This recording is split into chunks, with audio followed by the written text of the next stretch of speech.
In this tutorial, we'll look at the add page, add separator, add spacer, and add nest controls in the macro editor.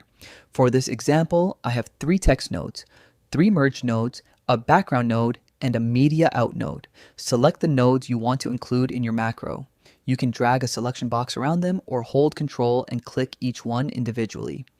The order you select the nodes determines the order they appear in the macro editor.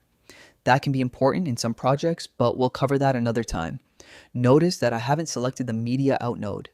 DaVinci Resolve adds one automatically when the title is dragged onto a timeline. Open the macro editor and click Add Page in the top right corner. Think of a page as a tab in the inspector.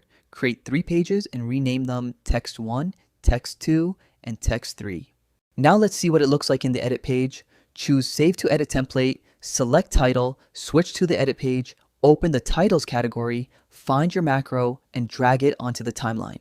Select the clip, and in the inspector, you'll see the 3 pages displayed as separate tabs. Back in the macro editor, select the first page and add a separator.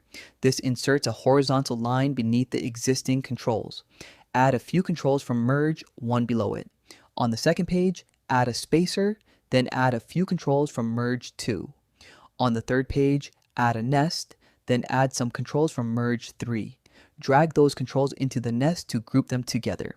Save the macro again as an edit template, then return to the edit page and see how the new layout appears in the inspector. The macro editor can seem a little confusing at first, but after using it a few times, the layout and organization start to make a lot more sense.